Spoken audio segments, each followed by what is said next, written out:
Fresh wash Malayali വീട്ടമ്മ presented by Chungath jewellery co branded by സേരയുടെ ഒരു പുത്തൻ എപ്പിസോഡിലേക്ക് എല്ലാ മാന്യ പ്രേക്ഷകർക്കും സ്വാഗതം. Flowers celebrating motherhood. മലയാളി വീട്ടമ്മ. നമ്മളിനി പോകുന്നത് ശ്രുതിയുടെ ഒരു ടാസ്കിലേക്കാണ്, അമ്മ മനസ്സ് എന്നുള്ള ടാസ്ക്. അപ്പൊ നമ്മളെല്ലാവരും ആകാംക്ഷയോടെ കാത്തിരിക്കുന്ന ഒരു ടാസ്ക് കൂടിയാണ്. അപ്പോൾ അമ്മ മനസ്സ് എന്ന ആ ഒരു റൗണ്ടിന് വേണ്ടിയിട്ട് നമ്മളോടൊപ്പം ജോയിൻ ചെയ്യുന്നത് ശ്രുതിയാണ്.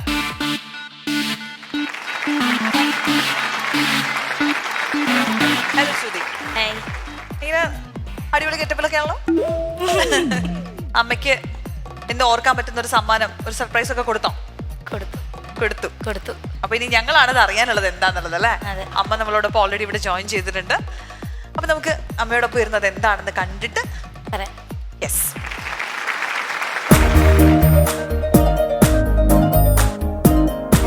എൻ്റെ അമ്മയെക്കുറിച്ച് പറയാനാണെങ്കിൽ, എൻ്റെ അമ്മയെക്കുറിച്ചുള്ള എൻ്റെ ആദ്യത്തെ ഓർമ്മ, അമ്മ അച്ഛൻ്റെ വീട്ടിൽ ഹോട്ടലുണ്ട് അച്ഛൻ്റെ വീട്ടുകാർക്ക്. അപ്പോൾ നേരത്തെ എഴുന്നേറ്റ്, അവിടെ പശുവുണ്ട്, എരുമ, അങ്ങനത്തെ സാധനങ്ങളൊക്കെ ഉണ്ട്. അപ്പോൾ കാലത്ത് എഴുന്നേറ്റ് തൊഴുത്ത് കഴുകി ചാണകം വാരി ഹോട്ടലിലേക്ക് ഉണ്ടാക്കുന്ന പുട്ട് കാര്യങ്ങളൊക്കെ ഉണ്ടാക്കി. അങ്ങനെയാണ് അമ്മയുടെ ഒരു ലൈഫ്. ഞാൻ എൻ്റെ ഓർമ്മയിൽ അമ്മയുടെ ഒരു ദിവസം സ്റ്റാർട്ട് ചെയ്യുന്നത് അങ്ങനെയൊക്കെയാണ്. ഈ അച്ഛനൊരു ടാക്സി ഡ്രൈവറാണ്. അപ്പോൾ അച്ഛൻ്റെ ഒരു വരുമാനം കൊണ്ട് ജീവിക്കാൻ പറ്റില്ല എന്ന് മനസ്സിലായി. അങ്ങനെ അമ്മ LIC ഏജൻസി എടുത്ത് കാലത്തെ വെച്ചാൽ ഞങ്ങൾ അപ്പോഴും എനിക്ക് 2 വയസ്സാകുമ്പോഴാണ് ഞങ്ങൾ അവിടെ നിന്ന് മാറുന്നത്. എൻ്റെ ഒരു ഓർമ്മയിൽ അമ്മ കാലത്തെ എഴുന്നേറ്റ് ഇതുപോലെ ഒരു ബാഗും ഒരു കുടയും പിടിച്ച് ജോലിക്ക് പോകുന്ന ആ ഒരു ഓർമ്മ തന്നെയാണ് എൻ്റെ ഇതിലുള്ളൂ. ഒത്തിരി ഹാർഡ് വർക്കിംഗ് ആണ് കേട്ടോ. കാരണം അമ്മ ഒരാളില്ലെങ്കിൽ ഞങ്ങൾ രണ്ടുപേരും ഇന്നീ നിലയിലെത്തില്ല. അച്ഛൻ്റെ റോളുണ്ട് അതിൽ, എന്നാലും അമ്മയ്ക്ക് കുറച്ചും കൂടി മുൻഗണന ഉണ്ടെന്ന് തോന്നുന്നു. അമ്മ ഇതുപോലെ കാലത്തെ എഴുന്നേറ്റ് ഭക്ഷണം കഴിക്കാതെ, കാലത്ത് ഭക്ഷണം ഉണ്ടാവില്ല, ചിലപ്പോൾ ഉച്ചക്കത്തെ ഭക്ഷണം ഉണ്ടാവില്ല, അങ്ങനെ നടന്ന് ഈ അടുത്ത് എൻ്റെ കല്യാണം കഴിയുന്നതിന് മുൻപ് അമ്മയ്ക്ക് 2 കണ്ണിനും തിമിരത്തിൻ്റെ ഓപ്പറേഷൻ ഉണ്ടായിരുന്നു, കാറ്ററാക്ട് ഓപ്പറേഷൻ ഉണ്ടായിരുന്നു. കാലത്തെയും ഉച്ചക്കത്തെയും ഭക്ഷണം കഴിക്കാത്തതുകൊണ്ടാണ് അമ്മയ്ക്ക് ഇത്രയും പെട്ടെന്ന് ഇങ്ങനൊരു ഓപ്പറേഷൻ വേണ്ടി വന്നതെന്നാണ് അമ്മ പറഞ്ഞത്. ഡോക്ടർ ഇങ്ങോട്ട് ചോദിച്ചിട്ടുണ്ട്, എന്താണ് രാവിലെ ഭക്ഷണം ഇല്ലേ ചോദിച്ചു. ഞാൻ പറഞ്ഞു അത് കഴിക്കാറില്ല പറഞ്ഞു. അമ്മ ഉച്ചയ്ക്ക് ഭക്ഷണം കഴിച്ചിരുന്നില്ല, കാലത്ത് ഭക്ഷണം കഴിച്ചിരുന്നൊന്നും ഞങ്ങൾ അറിഞ്ഞിരുന്നില്ല. ഇങ്ങനെ നടന്ന് എവിടെ പോയിരുന്ന് കഴിക്കും, വഴിയിലിങ്ങനെ നടന്നിട്ടാണല്ലോ ഇവരുടെ ജോലി. ശരിക്കും ഞങ്ങൾക്ക് വേണ്ടിയിട്ടാണ് അങ്ങനെ നടന്നത്. അമ്മ ആലയ്ക്ക് ഭയങ്കര വിഷമമാണ്. കാരണം ഞങ്ങൾ കുറേ വേദനിപ്പിച്ചിട്ടൊക്കെ ഉണ്ട്, നിസ്സാര കാര്യങ്ങൾ മുന്നേ അനുസരിക്കാതെ അങ്ങനെയൊക്കെ. എന്നാലും അമ്മ ഒന്നും കാണിച്ചിട്ടൊന്നുമില്ല. വഴക്കിടും, ഇപ്പോഴും ഞാനും അമ്മയൊക്കെ വഴക്കിടും. പിന്നെ അമ്മ ഇപ്പം എൻ്റെ വല്യമ്മ മരിച്ചു പറഞ്ഞല്ലോ, 2 വർഷം മുമ്പ് വല്യമ്മ മരിച്ചു. വല്യമ്മ മരിച്ച് അടുത്ത മാസം തൊട്ട് എൻ്റെ അമ്മ പാലിയേറ്റീവ് കെയറിന് അമ്മേനെ കൊണ്ടാവുന്ന രീതിയിൽ അമ്മ സഹായിക്കുമായിരുന്നു. അമ്മ ഞങ്ങളുടെ അടുത്ത് പറഞ്ഞിട്ടില്ല, പക്ഷെ അമ്മയ്ക്ക് ഡയറി എഴുതുന്നൊരു ശീലമുണ്ട്. ഞങ്ങളെക്കുറിച്ച് എന്തെങ്കിലും എഴുതിയിട്ടുണ്ടെന്ന് അറിയാൻ വെറുതെ ഇടയ്ക്ക് മറിച്ച് നോക്കും. അങ്ങനെ കണ്ടതാണ് ഇതിൻ്റെ സ്ലിപ്പുകളും ഈ ബില്ലുകളും. അമ്മ ഇങ്ങനെ കാശ് കൊടുക്കുന്നുണ്ട്, അമ്മേനെ കൊണ്ടാവുന്ന രീതിയിൽ അമ്മ സഹായിക്കുന്നുണ്ടെന്ന് ഞങ്ങൾ അറിഞ്ഞു തന്ന. ഞാൻ 6ാം ക്ലാസ്സിൽ പഠിക്കുന്ന സമയത്ത് എൻ്റെ അച്ഛന് ഇതുപോലെ മൂക്കിൽ നിന്ന് ബ്ലഡ് വന്നു. ബ്ലഡ് ഇങ്ങനെ കണ്ടിന്യൂസ് ആയിട്ട് ഇങ്ങനെ വന്നുകൊണ്ടിരിക്കുക. ഭയങ്കര പേടിയായിരുന്നു. ഹോസ്പിറ്റലിൽ കൊണ്ടുപോയി അവിടെ ചെന്നപ്പോൾ അച്ഛന് ബ്ലഡ് ക്യാൻസർ ആണെന്ന് പറഞ്ഞു. അച്ഛനില്ലാത്തൊരവസ്ഥ വരും എന്നുള്ളൊരു പേടിയുണ്ടായിരുന്നു. പക്ഷെ അപ്പം എൻ്റെ 2 കുട്ടികളും എൻ്റെ അടുത്തിരുന്ന് പറഞ്ഞു, അമ്മ പേടിക്കൊന്നും വേണ്ട, അച്ഛനൊന്നും വരില്ല. ആ സമയത്ത് ഞാൻ കോൺവെൻറ്റിലാണ് പഠിക്കുന്നത്. അല്ല, ചേച്ചി കോൺവെൻറ്റിലും ഞാനൊരു പള്ളി സ്കൂളിലും. എന്നും കാലത്ത് അസംബ്ലിയിൽ ഞങ്ങൾക്ക് വേണ്ടി പ്രാർത്ഥനയൊക്കെ, അച്ഛനൊക്കെ വേണ്ടി. അമ്മയാണ് അച്ഛൻ്റെ അടുത്ത് നിൽക്കുന്നത്. ഇതുപോലെ ഞങ്ങളുടെ കാലത്ത് ഞങ്ങളുടെ കാര്യങ്ങൾ കഴിഞ്ഞ് അമ്മ പോകും. അപ്പോഴേക്കും അച്ഛൻ്റെ അടുത്ത് ആരെങ്കിലും ഉണ്ടാവും. തിരിച്ച് അവരെ വിട്ട് അമ്മയോടെ പോയി നിൽക്കും. ഭയങ്കര പ്രാർത്ഥന വെച്ചാൽ പള്ളിയിലെ ഒരു പ്രാർത്ഥനയൊക്കെ ഭയങ്കരമാണല്ലോ, പള്ളി കോൺവെൻറ്റ് സ്കൂളിലൊക്കെ. എനിക്ക് ധൈര്യം തന്നിരുന്നത് എൻ്റെ 2 കുട്ടികളായിരുന്നു. അമ്മ പേടിക്കൊന്നും വേണ്ട, ഞങ്ങളുടെ സ്കൂളിലും പ്രാർത്ഥിക്കുന്നുണ്ട്, എല്ലാവരും പ്രാർത്ഥിക്കുന്നുണ്ട് അമ്മ. അങ്ങനെ പ്രാർത്ഥിച്ചിരിക്കെ വെല്ലിച്ചൻ പഞ്ചാർമ ഹോസ്പിറ്റലിൽ വർക്ക് ചെയ്യണേ. വെല്ലിച്ചൻ വന്ന് ഹോസ്പിറ്റലിൽ കയറിയിട്ട് പറഞ്ഞു, നിങ്ങൾ ആ സ്കാൻ ചെയ്യണത് എനിക്കും കൂടി കാണണം. അങ്ങനെ സ്കാൻ ചെയ്യുമ്പോൾ അവർ മൂക്കിൽ ബ്ലഡ് വരാതിരിക്കാൻ വേണ്ടി ഫുൾ പഞ്ഞിങ്ങനെ കയറ്റി, ഇവിടം വരെ പഞ്ഞ് സ്പ്രെഡായിട്ടുണ്ട്. അങ്ങനെ സ്കാനിൽ ഇതിലേക്ക് കയറ്റിയപ്പോൾ ചേട്ടൻ പറഞ്ഞു, നിങ്ങൾ ആദ്യം തന്നെ കയറ്റിയ പഞ്ഞൊക്കെ ഇങ്ങോട്ട് ഊരിയെടുക്കാൻ പറഞ്ഞു. ചേട്ടനും കാര്യം മനസ്സിലായി. പഞ്ഞ് ഊരി കഴിഞ്ഞപ്പോൾ ചേട്ടൻ ആൾക്കൊരു കുഴപ്പമില്ല. സത്യത്തിൽ അച്ഛനൊരു ക്യാൻസർ പോലും ഒന്നുമില്ല. അങ്ങനെ ആ പഞ്ഞ് മുഴുവൻ എടുത്ത് വീണ്ടും സ്കാൻ ചെയ്യുമ്പോൾ പറഞ്ഞു ഈ വെല്ലിച്ചൻ. അപ്പോഴാണ് ജസ്റ്റ് ഇവിടെ ഒരു സ്ക്രാച്ചാണ്, എല്ലുമ്മ ഒരു സ്ക്രാച്ച് വന്നു. അതാണ് ഇങ്ങനെ ബ്ലഡ് വരാനുള്ള കാരണം. അങ്ങനെയാണ് അച്ഛൻ രണ്ടാമതൊരു ജീവിതത്തിലേക്ക് വന്നത്. ഇപ്പം അച്ഛൻ ഈ അടുത്ത് പാരലൈസായി. എൻ്റെ കല്യാണം കഴിഞ്ഞതിന് ശേഷം ഒരു സൈഡ് പോയി. പക്ഷെ അമ്മ തളർന്നില്ല.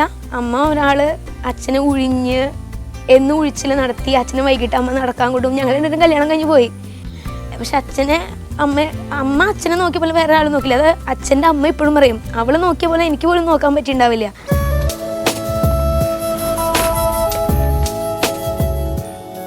അമ്മ ഒരു കാര്യം തീരുമാനിച്ചു കഴിഞ്ഞാൽ എന്തെങ്കിലും അമ്മ ചെയ്യണം, അത് ഞാൻ നടത്തും എന്ന് വിചാരിച്ചാൽ അമ്മ നടത്തിയിരിക്കും.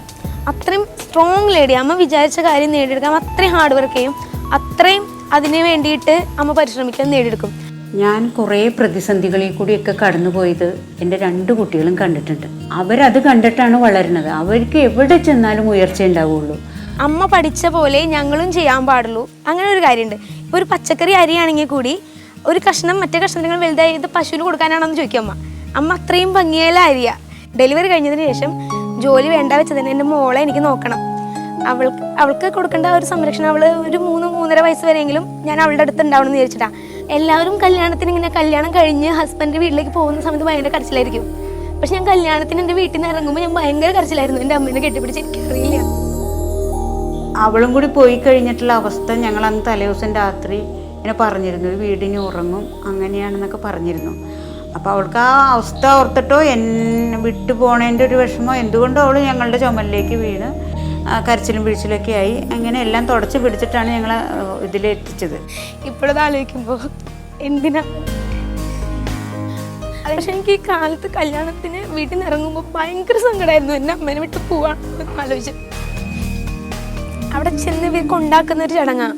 അച്ഛനും അമ്മയും മാമ്മമാരെ എല്ലാവരും കൂടിയാണ് എന്നെ കൊണ്ടാക്കി തിരിച്ചു പോയി. രാത്രി ആകുമ്പോൾ ഞാൻ പറഞ്ഞു എനിക്ക് അമ്മേനെ കാണണം കേട്ടോ. പിറ്റേ ദിവസം എന്നോട് പറയും നമുക്ക് നാളെ പോവാം. ആൾക്ക് അങ്ങനെ എന്താ വെച്ചാൽ നമ്മൾ വേറൊരു വീട്ടിലേക്ക് വന്ന് ആരും പരിചയമില്ലാത്ത ഒരു സിറ്റുവേഷൻ അല്ലേ, നമുക്ക് പെട്ടെന്ന് അവിടെ അങ്ങോട്ട് കൂടിച്ചേരാൻ പറ്റുന്ന ആൾക്കും അറിയാം. അങ്ങനെ പറ്റില്ല. എല്ലാം കഴിഞ്ഞ് നമ്മൾക്ക് കിടക്കാം 12 മണിയൊക്കെ ആയിട്ട് കിടക്കാമെന്ന് വിചാരിച്ച് നിൽക്കുമ്പോണ്ട് ലാൻഡ് ഫോൺ അടിച്ചു. ശ്രുതി ഇതും കൂടി ഒരു വിളിച്ചിട്ടുണ്ട് അവിടെ നിങ്ങൾ എന്താണ് ഇവിടുത്തെ വിശേഷമൊക്കെ എന്നറിയാനായിട്ട്. ഓ ഞങ്ങൾക്കുണ്ടായ ഒരു സന്തോഷം പിന്നെ പറഞ്ഞറിയിക്കാനില്ലായിരുന്നു. ഈ കഴിഞ്ഞ 30 വർഷത്തോളമായിട്ട് എനിക്ക് എൻ്റെ അമ്മയെ അറിയാം. അപ്പം അമ്മയ്ക്ക് കൊടുക്കാൻ പറ്റിയതിൽ ഏറ്റവും വലിയ സന്തോഷമാണ് ഞാൻ ഇവിടെ കൊടുക്കാൻ പോകുന്നത്. നമുക്ക് എന്താ നോക്കാം. ഈ വീട്ടിലൊരു സംഭവം പ്ലാൻ ചെയ്തിട്ടുണ്ട്. അതിനിപ്പം അമ്മ അവിടെ ഉണ്ട്. അമ്മേനെ അവിടെ നിന്ന് മാറ്റണം. അത് നമുക്ക് അമ്മേനെ അവിടെ നിന്ന് മാറ്റാം.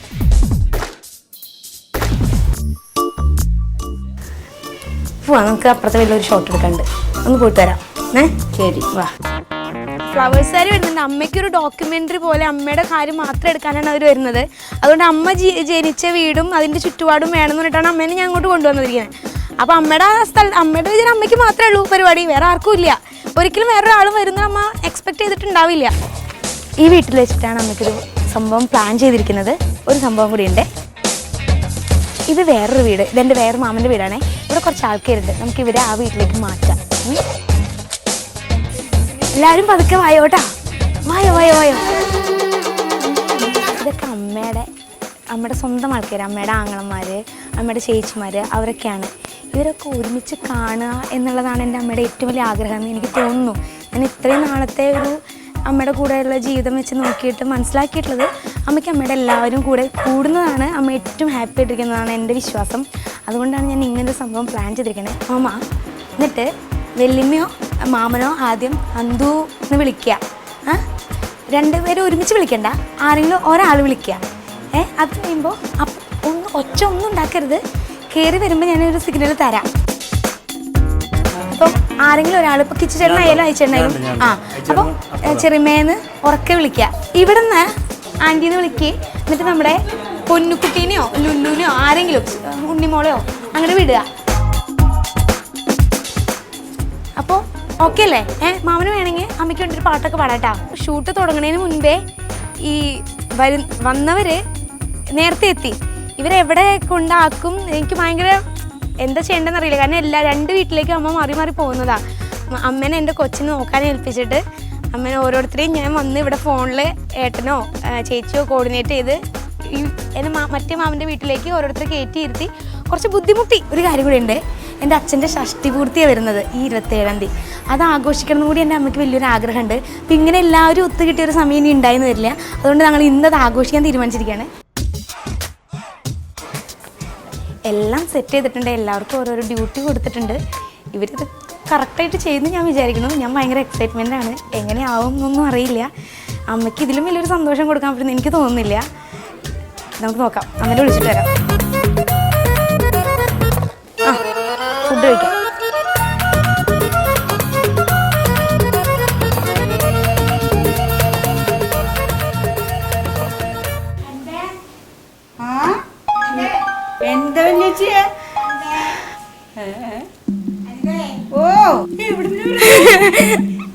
കൊച്ചേച്ചി വെല്ലിച്ചി ഇവിടെ ഞാനിപ്പോ അങ്ങോട്ട് വരൂട്ടാ. കിച്ചു ചേട്ടോ ഏടാ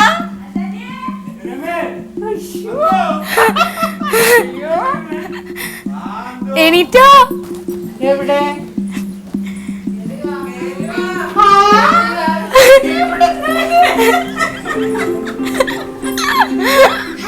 അന്തോ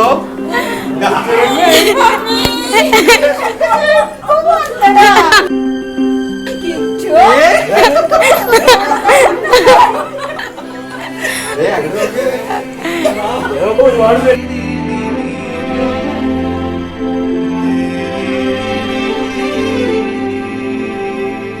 ഉള്ളിലെത്തിയിട്ട് അമ്മേനെ അമ്മയുടെ ചേച്ചി വിളിച്ചപ്പോ അമ്മ ഒട്ടും പ്രതീക്ഷയില്ല. ഒരു അശരീരി പോലെയല്ലേ അനിത എന്തോ എന്ന് വിളിക്കുമ്പോ അമ്മ പ്രതീക്ഷിച്ചിട്ടേ ഇല്ല കേട്ടോ.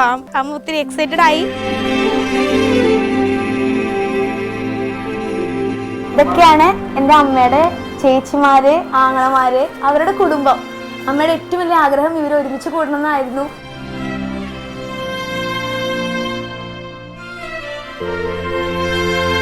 എല്ലാവരും കൂടിച്ചേർന്ന് ഇനി ചിലപ്പോൾ ഇങ്ങനെ ഒരു കൂടിച്ചേരൽ ഇപ്പോഴൊന്നും ഉണ്ടായത് വരില്ല. അപ്പൊ അച്ഛന്റെ ഷഷ്ടിപൂർത്തിയും കൂടി അതിന്റെ കൂടെ ഞങ്ങൾ ആഘോഷിച്ചതാണ്. എന്റെ ഓർമ്മയിൽ പൂത്തു നിന്നൊരു മഞ്ഞ മന്ദാരമേ, എന്നിൽ നിന്നും പറന്നകന്നൊരു ജീവചൈതന്യമേ, ആയിരം കണ്ണുമായി കാത്തിരുന്നു നിന്നെ ഞാൻ, എന്നിൽ നിന്നും പറന്നകന്നൊരു പൈങ്കിളി മലത്തേങ്കിളി, പൈങ്കിളി മലത്തേങ്കിളി. എൻ്റെ അമ്മയ്ക്ക് ഇതിലും വലിയൊരു സന്തോഷം കൊടുക്കാൻ പറ്റുന്ന എനിക്ക് തോന്നുന്നില്ല. അമ്മയ്ക്ക് ഞാൻ ഒരു സർപ്രൈസ് കൂടി വെച്ചിട്ടുണ്ട്.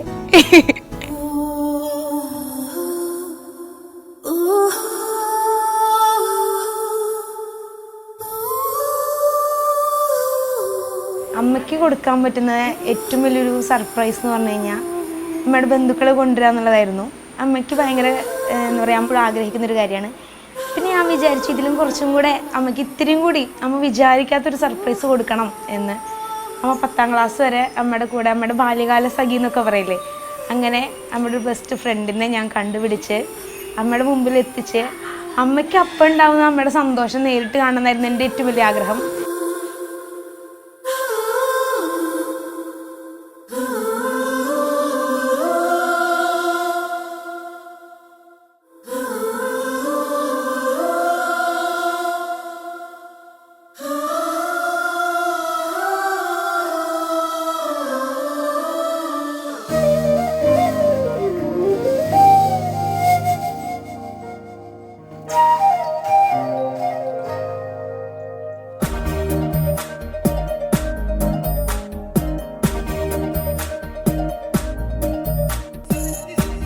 ഇവരുടെ ഒരു സന്തോഷം കണ്ടപ്പോൾ എനിക്കും അങ്ങനെ എൻ്റെ പഴയ ഫ്രണ്ട്സിനെ എനിക്കും കാണണമെന്ന് ഭയങ്കര ആഗ്രഹം.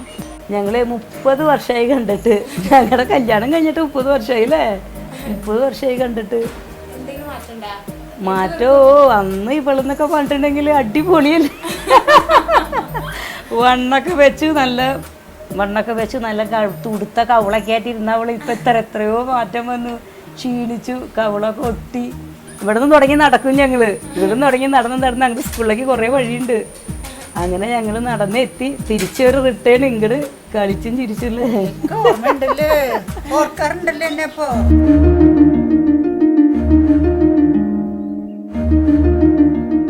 ഞാൻ എൻ്റെ ടാസ്ക് വളരെ ഭംഗിയായിട്ട് ചെയ്തെന്നാണ് എൻ്റെ ഉറച്ച വിശ്വാസം. ഞാനതിൽ വളരെ പ്രൗഡാണ്.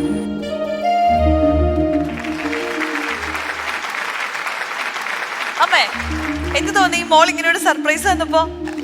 ഞങ്ങൾ എല്ലാ കൊല്ലം കൂടുമായിരുന്നു. പക്ഷെ എൻ്റെ ചേച്ചി മരിച്ചു കഴിഞ്ഞപ്പോ അങ്ങനെ ഒരു കൂടലില്ലാണ്ടായി. അതായത് ഞാൻ എൻ്റെ വീട്ടിൽ ചെല്ലുമ്പോൾ വേറെ 2 ചേച്ചിമാർ വരും, അപ്പൊ ആങ്ങളമാരുണ്ടാവില്ല. അവര് വരുമ്പോ ഈ മക്കളുണ്ടാവില്ല. അപ്പൊ ഇങ്ങനെയൊക്കെ ആയിരുന്നു. ഇതിപ്പോ ഇവള് ഞാനറിയാതെ എല്ലാ ഗൾഫിലുള്ള മക്കളൊക്കെ ഉണ്ട് ഇതില്, അവരെയൊക്കെ വിളിച്ചു വരുത്തിയിരിക്കണം. ഞാൻ ഇവരെ വിളിക്കുമ്പോ ഇവരൊന്നും എടുക്കണില്ല. ഞാൻ എല്ലാ ഞായറാഴ്ച ഇവരെയൊക്കെ വിളിക്കും.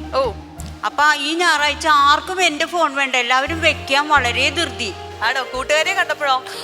ഓ പറയാണ്ട് ഞങ്ങൾ 4 പേര് ഒരുമിച്ച് വീട്ടിൽ നിന്ന് പോയി പഠിച്ചിട്ടുണ്ട്. അവളിപ്പോൾ സ്കൂൾ ടീച്ചറാണ്. ഞാനിങ്ങനെ പറയുമായിരുന്നു എനിക്ക് എൻ്റെ ഷാലിയെ കാണണം, ഇവരെയൊക്കെ കാണണമെന്ന് ഞാൻ പറയും. പക്ഷെ ഇവരിങ്ങനെയൊക്കെ ചെയ്യുമെന്ന് ഞാൻ ധരിച്ചിരുന്നില്ല. അവള് വരുമെന്നും ഞാൻ വിചാരിച്ചില്ല. അവളെ പഠിപ്പിച്ചുകൊണ്ടിരിക്കുന്ന ക്ലാസ്സിൽ പോയിട്ടാണ് വിളിച്ചുകൊണ്ട് വന്നിരിക്കുന്നത്. വാതിൽ തുറന്ന വഴി ഇങ്ങനെ ഒരാള് നിൽക്കണം, അതിശയിക്കാൻ തന്നെ. പിന്നെ വേറെ എന്താണ് ഞാനൊരു വഴിയുള്ളത്. ഓ, വല്ലാത്തൊരവസ്ഥയായിരുന്നു അതൊക്കെ. അതുപോലെ അച്ഛന്റെ ഷഷ്ടിപൂർത്തിയൊക്കെ ആഘോഷിച്ചല്ലേ? അത് ആഘോഷിച്ച് ഞങ്ങൾ എല്ലാരും കൂടിയിട്ട്. ആണോ? ആ, സന്തോഷായോ? സന്തോഷായി. ശ്രുതി അമ്മയ്ക്ക് വേണ്ടിയിട്ട് ഒരു സംഭവം കൂടെ കൊണ്ടുവന്നിട്ടുണ്ട്. അമ്മയ്ക്ക് വേണ്ടി ശ്രുതി എഴുതിയ ഒരു കത്തുണ്ട്. അപ്പൊ അതിലേക്ക് പോവാം. എൻ്റെ അമ്മയ്ക്ക് ഇങ്ങനെ ഒരു ലെറ്റർ എഴുതുന്നത് ആദ്യമായിട്ടായിരിക്കും. ഒരു ലെറ്ററിൽ ഒതുങ്ങുന്നതല്ല അമ്മയോട് പറയാനുള്ള കാര്യങ്ങൾ. അമ്മയുടെ കഷ്ടപ്പാടുകൾ എന്താണെന്ന് അറിയിക്കാതെ ഞങ്ങളെ വളർത്തിയതിൽ അച്ഛനെ പോലെ തന്നെ അമ്മയ്ക്കും ഇതിൽ നല്ല പങ്കുണ്ടെന്ന് ഞങ്ങൾക്കറിയാം. ഞങ്ങളുടെ ആവശ്യങ്ങൾ സാധിച്ചു തരുന്നതിന് വേണ്ടി അമ്മ അനുഭവിച്ച ബുദ്ധിമുട്ട് അന്ന് എനിക്കറിയില്ലായിരുന്നു. പക്ഷെ ഇന്ന് ഞാനൊരു അമ്മയായപ്പോൾ, ഒരു ഭാര്യയായപ്പോൾ, അന്ന് അനുഭവിച്ചിരുന്ന ബുദ്ധിമുട്ടുകൾ ഞാൻ ഇന്ന് മനസ്സിലാക്കുകയാണ്. ഞാൻ അമ്മേനെ ഒരുപാട് വേദനിപ്പിച്ചിട്ടുണ്ടെന്ന് എനിക്കറിയാം. അമ്മയ്ക്കറിയോ, ഞാൻ ഇന്നിപ്പോൾ നമ്മൾ പ്രൊഫൈലിൽ പറഞ്ഞ പോലെ ഞാൻ അന്ന് കല്യാണത്തിൻ്റെ അന്ന് കാലത്ത് കരഞ്ഞത് എന്തിനാണെന്ന് നമുക്കറിയോ?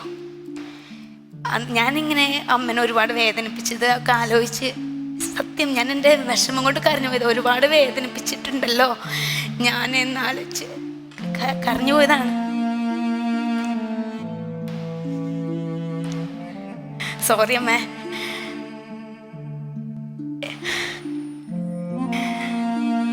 അന്ന് എനിക്കത്ര ബോധമില്ലാന്ന് വിചാരിച്ചാൽ മതി. ചെറുപ്പത്തിൻ്റെ ചെറിയ ബാലിശമായ വാശികളിലൊക്കെ പെട്ടിട്ട് ചെറിയ വഴക്കൊക്കെ ഉണ്ടാക്കിയിട്ടുണ്ട്. അമ്മനെ ഒത്തിരി വേദനിപ്പിച്ചിട്ടുണ്ട്. അമ്മ അന്ന് ഭക്ഷണം പോലും കഴിക്കാതെ ഞങ്ങൾക്ക് വേണ്ടിയുള്ള ഓട്ടത്തിലായിരുന്നല്ലോ. നിങ്ങൾ പലപ്പോഴും ഇപ്പോഴും അതേ ഓട്ടത്തിൽ തന്നെയാണ്. എന്ന് അമ്മയെ ഓട്ടം ഇവിടെ തീരുക. ഞങ്ങളുണ്ടാവും എന്നും, ഈ മക്കളെന്നും ഉണ്ടാവും അമ്മയുടെ കൂടെ. ഇത്രയും ഒതുങ്ങൂല, ഇതിലൊന്നും ഒതുങ്ങുന്നല്ല അമ്മടുത്ത് പറയാവുന്ന കാര്യങ്ങൾ.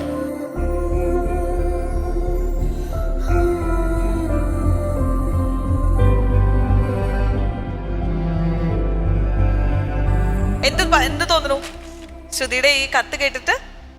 അങ്ങനെ ഒരു മോശത്തരൊന്നും അവളിൽ നിന്നൊന്നും ഉണ്ടായിട്ടില്ല. കാരണം എല്ലാ വീട്ടിലും ഇതൊക്കെ നടക്കണമെന്നാണ്. കുട്ടികൾ തല്ലുപിടിക്കലും പോലും പറഞ്ഞനുസരിക്കില്ലായ്മയൊക്കെ എല്ലാ വീട്ടിലും ഉള്ളതാണ്. അത്ര തന്നെ ഞാൻ അതിനെ വിചാരിച്ചിട്ടുള്ളൂ. അല്ല, ഞാൻ എങ്ങനെയാന്ന് വെച്ച് കഴിഞ്ഞാൽ ഞാൻ ഇത്തിരി കൂടുതൽ എക്സ്പ്രസ് ചെയ്യുന്ന ആളാണ്. എനിക്ക് ദേഷ്യം വന്നാലും സങ്കടം വന്നാലും എൻ്റെ വാക്കുകൾക്ക് ഭയങ്കര മൂർച്ചയായിരിക്കും പറയുന്നത്. ഞാൻ പരമാവധി വഴക്കൂടില്ല, പക്ഷെ കൂടുന്നത് ഇത്തിരി വേദനിപ്പിക്കുന്ന രീതിയിലായിരിക്കും. അതിൻ്റെ ഒരു വിഷമമുണ്ട്.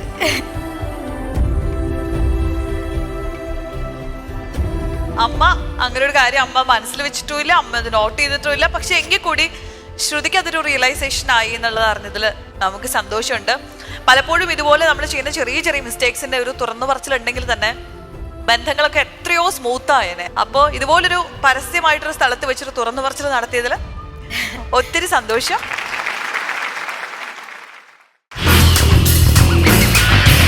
മലയാളി വീട്ടമ്മയിൽ സുവർണ കിരീടം ചൂടുന്ന വീട്ടമ്മയ്ക്ക് കോൺഫിഡന്റ് ഗ്രൂപ്പ് സമ്മാനിക്കുന്നു 1 കോടി വിലമതിക്കുന്ന ഫ്ളാറ്റും ടൊയോട്ട ക്രിസ്റ്റ കാറും.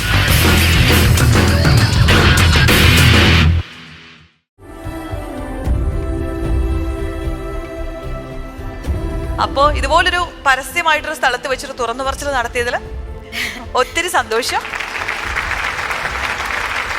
ടാസ്ക് നന്നായി ചെയ്തു.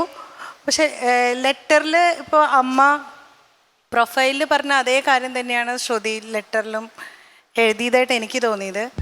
ഒരു പ്രത്യേകിച്ചൊരു എക്സ്ട്രാ ആയിട്ട് ആ ഒരു ലെറ്ററിൽ കാണാൻ പറ്റിയില്ല എന്നുള്ളതാണ് എനിക്ക് തോന്നിയത്. ഈ ലെറ്റർ സനത്തിനോട് ഞാൻ യോജിക്കുന്നു. ലെറ്റർ ശ്രുതിക്ക് വേറെ എന്തെങ്കിലും കൂടെ കുറച്ചും കൂടെ ശ്രുതിക്ക് പറ്റും. കാരണം ശ്രുതി നന്നായിട്ട് വായിക്കുന്ന ഒരാളാണ്, നല്ല അറിവുള്ളൊരു കുട്ടിയാണ്, മലയാളം ആണെങ്കിലും നന്നായി കൈകാര്യം ചെയ്യുന്ന കുട്ടിയാണ്. അപ്പോൾ കുറച്ചും കൂടെ നല്ല രീതിയിൽ അത് പ്രസൻറ്റ് ചെയ്യായിരുന്നു. പിന്നെ ടാസ്ക് അത് നല്ല എഫേർട്ട് എടുത്തിട്ടുണ്ട്. ഇത്രയും ബന്ധുക്കളെ നല്ല പാർട്ടി ഓർഗനൈസറാണ്. ടാസ്കും പിന്നെ പ്രൊഫൈലാണെങ്കിലും എല്ലാം നല്ലതായിരുന്നു. ലെറ്ററിൻ്റെ കാര്യത്തിന് മാത്രം എനിക്ക് കുറച്ചുകൂടി എക്സ്പ്രസീവ് ആവായിരുന്നു. പ്രൊഫൈൽ കണ്ടപ്പം ജോയിൻറ്റ് ഫാമിലി എനിക്ക് ഒത്തിരി ഇഷ്ടമായി. എന്ന് വെച്ചിട്ടുണ്ടെങ്കിൽ ഞാനും ആ ഒരു ബാക്ക്ഗ്രൗണ്ടിൽ വളർന്നിട്ടുള്ള ഒരാളാണ്. എനിക്ക് അതിനെക്കാട്ടും ഇഷ്ടപ്പെട്ടത് ശ്രുതിയുടെ രണ്ടാമത്തെ ടാസ്ക്കാണ്. അമ്മയുടെ ഒരു ഫ്രണ്ടിനെ കൊണ്ടുവന്നത് എന്ന് വെച്ചിട്ടുണ്ടെങ്കിൽ അമ്മയുടെ മുഖത്ത് അത് ആ ഫ്രണ്ടിനെ കണ്ടപ്പോൾ ഒരു സന്തോഷം എടുത്ത് കാണിക്കുന്നുണ്ടായിരുന്നു. ഇതിൽ എനിക്ക് ഭയങ്കര സന്തോഷം തോന്നിയത് അമ്മയ്ക്ക് സന്തോഷം കൊടുക്കാൻ വേണ്ടി ഒരു ടാസ്ക് ചെയ്തിട്ട് ശരിക്കും പറഞ്ഞാൽ അച്ഛനും ഏറ്റവും സന്തോഷം പകരാൻ അച്ഛനിലൂടെ ഒരു സന്തോഷം അമ്മയ്ക്ക് നൽകി അല്ലേ. ഏറ്റവും നല്ല ബന്ധങ്ങൾക്ക് വില നൽകിയ ഒരു ടാസ്ക്. പിന്നെ കത്തിൻ്റെ കാര്യം ഇവിടെ സൂചിപ്പിച്ചോ, ഞങ്ങൾ നല്ല ഒരു എന്താ പറയുക പ്രതീക്ഷയിലിരിക്കുകയായിരുന്നു. ശ്രുതിയുടെ കത്ത് എന്ന് പറഞ്ഞപ്പം അത് കൈവിട്ടു പോയി, സാരമില്ല. അത്രയുമെങ്കിലും ആ കത്തൊന്ന് വായിച്ചൊപ്പിച്ചത് ഭയങ്കര ഇമോഷണൽ ആയിട്ടാണ്. അപ്പൊ എന്തായാലും ശ്രുതിയുടെ ടാസ്ക് കംപ്ലീറ്റ് ആയിരിക്കാണ്. നമ്മുടെ ജഡ്ജസിന്റെ കമന്റ്സ് കഴിഞ്ഞു. ആൻഡ് ജഡ്ജസിന്റെ കമന്റ്സിനെ നിങ്ങൾ എങ്ങനെ അനലൈസ് ചെയ്യുന്നു? ഏത് ടാസ്ക് കൊടുത്താലും വളരെ സ്മാർട്ടായിട്ട് ചെയ്യാൻ ശ്രുതിക്ക് കഴിയും. പക്ഷേ അതുകൊണ്ട് തന്നെ ആയിരിക്കാം ശ്രുതിയിൽ നിന്നും കുറച്ചുകൂടി ഞങ്ങൾ പ്രതീക്ഷിച്ചിരുന്നു. നിങ്ങളുടെ എക്സ്പെക്ടേഷൻ അനുസരിച്ച് അതെ, ശ്രുതി ഈ പറഞ്ഞ പോലെ ടാസ്ക് ശരിയാണ്, അമ്മ ഹാപ്പിയായി. പക്ഷേ ഫാമിലി ഗെറ്റ് ടുഗെദർ എന്ന് പറയുന്നൊരു സംഭവമായിരുന്നു അവിടെ നടന്നത്. അപ്പം അത് ചിന്തിക്കുമ്പോൾ അത് എപ്പോൾ വേണമെങ്കിലും ആകാവുന്ന ഒരു കാര്യമാണ്. ഇപ്പം ഓരോരോ ഒക്കേഷൻസിൽ അത് നടക്കുന്ന ഒരു കാര്യമാണ്. അപ്പം അങ്ങനെ നോക്കുമ്പം അതൊരു വലിയ എഫേർട്ടാണോ എന്ന് നമുക്ക് തോന്നില്ല. പിന്നെ ഈ പറഞ്ഞ പോലെ കത്തിൻ്റെ അത് ശരിയാണ്, മനസ്സിൽ നിന്ന് വന്നതുകൊണ്ടായിരിക്കാം നമുക്ക് അതിൻ്റെ ഒരു ക്ലാരിറ്റി അത്രയ്ക്ക് അങ്ങ് തോന്നിയില്ല. പറഞ്ഞ കാര്യം തന്നെ വീണ്ടും വായിച്ചു. ഈ പറഞ്ഞ മാതിരി റിലേറ്റീവ്സിനെ നമ്മൾ ഇടയ്ക്കിടയ്ക്ക് കാണാറുള്ളതാണ്. കുറച്ചും കൂടെ എന്തെങ്കിലും ഒരു ക്രിയേറ്റീവായിട്ട് ചെയ്യാമെന്ന് തോന്നി. ഇപ്പോൾ ഫ്രണ്ടിൻ്റെ കാര്യമായാലും ശ്രുതി തന്നെ പറഞ്ഞു, അധികം എഫേർട്ടൊന്നും എടുക്കേണ്ടി വന്നില്ല. എൻ്റെ അമ്മയുടെ വീടിൻ്റെ അടുത്തുള്ള ഒരു ചേച്ചിയായിരുന്നു. അപ്പോൾ എനിക്ക് അറിയാമായിരുന്നു ചേച്ചി ഇവിടെ വർക്ക് ചെയ്യുന്നുള്ളൂ. അപ്പോൾ അതിന് മുന്നേ ആണെങ്കിലും കാണാമായിരുന്നു. അതിലും അധികം എഫേർട്ട് എടുക്കും. ഞങ്ങൾ ഈ പറയുന്നത് കുറച്ചുകൂടെ എഫേർട്ട് എടുക്കാമെന്ന്. ശ്രുതിയോടെ ഒരു കാര്യം മെൻഷൻ ചെയ്തിട്ടുണ്ട്. അമ്മയുടെ കൂട്ടുകാരത്തി ആണെങ്കിലും ഒരു നാട്ടിലാണെങ്കിലും ഇവർ 30 വർഷമായിട്ട് കണ്ടിട്ടില്ല. ഇവർ ഒരു സ്ഥലത്ത് ഉണ്ടായിട്ടും ചിലപ്പോൾ ആ ആൻറ്റിയുടെ വീട്ടിൽ പോകുമ്പോൾ അമ്മ എവിടെയാണ് ആ ഒരു പോയിന്റ് കൂടി മെൻഷൻ ചെയ്തിട്ടുണ്ടായിരുന്നു. ഞാൻ ഒരു കാര്യം ചോദിക്കട്ടെ, നിങ്ങൾ രണ്ട് സൈഡിലുണ്ട്. പക്ഷെ നിങ്ങൾ രണ്ടുപേരും ഈ എഫേർട്ട് അതായത് എൻഡ് റിസൾട്ട് അമ്മയെ സന്തോഷിപ്പിക്കുക, അമ്മയ്ക്ക് ഏറ്റവും സന്തോഷം കിട്ടുന്ന ഒരു കാര്യത്തിലേക്ക് എത്തിക്കുക, അല്ലെങ്കിൽ അമ്മയും മകളും തമ്മിലുള്ള ബോണ്ടിങ് കാണിക്കുക എന്നുള്ളൊരു ടാസ്കിനെ ഇതിനു മുൻപ് എടുക്കുന്ന എഫേർട്ടിന്റെ കണക്കിലാണോ നിങ്ങൾ രണ്ട് കൂട്ടരും വാല്യൂ ചെയ്യുന്നത്? എനിക്ക് സീരിയസ് ആയിട്ട് അങ്ങനെ ഒരു ഡൗട്ട് ഉണ്ട്. ടാസ്ക് കാണാത്ത ഒരാളെ കണ്ടെത്തുക എന്നുള്ളതല്ലായിരുന്നല്ലോ, നമുക്കൊരു സർപ്രൈസ് കൊടുക്കുക എന്നായിരുന്നല്ലോ. അതൊരു സർപ്രൈസ് അല്ലായിരുന്നുണ്ടെങ്കിൽ അമ്മയുടെ മുഖത്ത് അത്ര എക്സ്പ്രഷൻ ഉണ്ടാവില്ല. Because definitely she is not an actress. നമുക്കൊക്കെ അറിയാം, നമ്മുടെ പേരൻസ് ഇതുപോലെ നൊസ്റ്റാൾജിയോടെ സ്മരിക്കുന്ന എത്രയോ സുഹൃത്തുക്കൾ ഉണ്ടായിരിക്കും. ഒരു കാലഘട്ടത്തിൽ അവരായിരുന്നു കൂടെ, പക്ഷെ അവരെവിടെയാണെന്ന് പോലും ഇവർക്ക് അറിയുന്നുണ്ടാവില്ല. അവരുടെ ഡേ ടു ഡേ ലൈഫ് കൊണ്ട് അവർക്ക് അന്വേഷിച്ച് പോകാനുള്ളൊരു സ്പേസ് കിട്ടിയിട്ടുണ്ടാവില്ല. അപ്പോൾ അതിന് എഫേർട്ടിനേക്കാൾ ഉപരി അവർക്ക് സന്തോഷം ഉണ്ടാക്കുന്ന മൊമെന്റ്സ് ഉണ്ടാക്കി കൊടുക്കുക എന്നുള്ളതാണ് മക്കളെന്നുള്ള നിലയിൽ നമുക്ക് കഴിയുന്ന കാര്യം. ആൻഡ് അത് തന്നെയായിരുന്നു നമ്മുടെ ടാസ്കിന്റെ main focus. So with that note നമുക്ക് മാർക്കിലേക്ക് പോവാം. അമ്മയുടെ ഒരു ബോൾഡ്നെസ്സും ശ്രുതിയുടെ ഒരു ടാസ്കിനും 10-ൽ 7. ഞാനും ഫെമിയോട് യോജിക്കുന്നു. 7.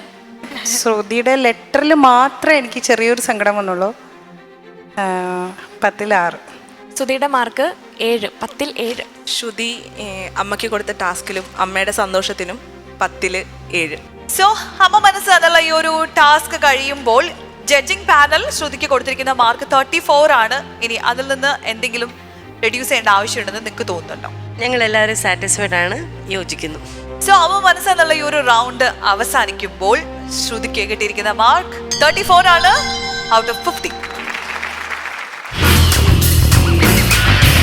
മലയാളി വീട്ടമ്മയിൽ സുവർണ കിരീടം ചൂടുന്ന വീട്ടമ്മയ്ക്ക് കോൺഫിഡന്റ് ഗ്രൂപ്പ് സമ്മാനിക്കുന്നു 1 കോടി വിലമതിക്കുന്ന ഫ്ളാറ്റും ടൊയോട്ട ക്രിസ്റ്റ കാറും.